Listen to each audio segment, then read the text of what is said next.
Sycamore Canyon School kindergartners. It's so nice to see you. My name is Mrs. Hellard and I'm your librarian, and I'm here in this beautiful library, and behind me are some wonderful books for kindergartners. I've picked one out today just to read to you. The story is called Duck and it's written by Randy Cecil. So let's get started. Duck by Randy Cecil. Duck was a carousel animal who longed to fly. She knew her carved wooden wings were not made for flying, but she couldn't stop thinking about it, even when the carousel was whirling around. At night, after the crowds had gone home and the amusement park was quiet, Duck would leave her place on the carousel. She loved to watch real ducks soar across the sky. She would lie down on the cobblestones and look up at the stars. She wondered how close flying ducks could get to the stars. And when Duck fell asleep, she dreamed she was among them. Then one spring day, everything changed. A little lost duckling ambled through the front gate and walked right up to Duck. "What's this?" wondered Duck. It had a bill like a duck and feet like a duck, but she had never seen such a small duck before, or one so yellow and fuzzy. She picked up the tiny thing to consider it more closely. "Are you a duck?" she asked. "Quack," said Duckling. From that moment on, Duck and Duckling were always together. They laughed together, they played together, they even dreamed the same dreams together.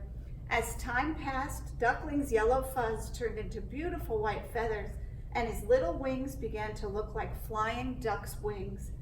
Soon he was mastering real duck things, like shoveling through the mud for bugs, but he showed no signs of flying. If Duckling was ever going to fly, Duck decided she would have to teach him. So they began Duckling's training. In the mornings, they worked on jumping. A good jump is essential for takeoff. Next came flapping practice. Anyone will tell you how important flapping is for flying.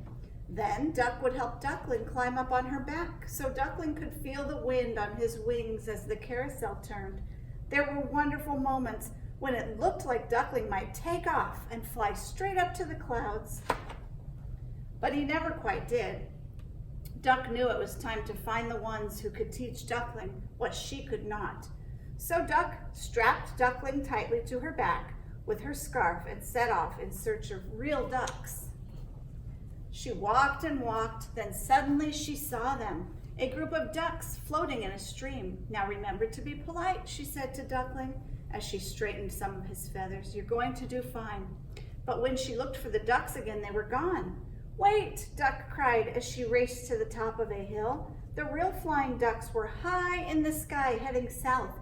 What if they never found them again? How would Duckling learn to fly? Then something magical happened. They were flying, sort of. Duckling was flying, but actually they were sinking more than they were flying. Duck was just too heavy for Duckling.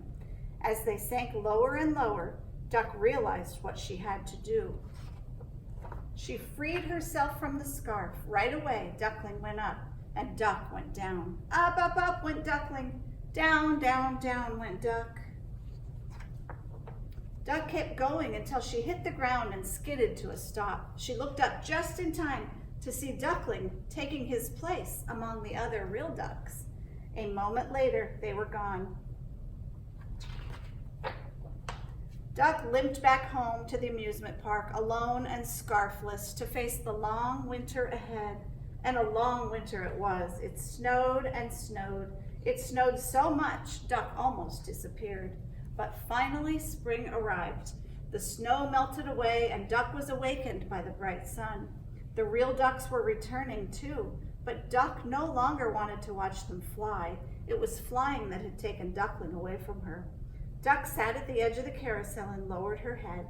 Then out of the corner of her eye, she saw something. It was a real flying duck, but not just any duck. This one was wearing Duck's scarf and flying right towards her. "Duckling!" she cried. "Quack!" said Duckling. "Let me look at you," said Duck. "You're all grown up." Duckling preened as Duck patted his head and smoothed his tail feathers. All day long they laughed together and played together, just like they had so many times before. As night came, Duckling prepared to leave again with his flock, but first, Duckling helped Duck climb up onto his back. And finally, Duck knew what it was to fly. And that's the end of our story. I sure hope you liked it. I'll see you next time. Bye.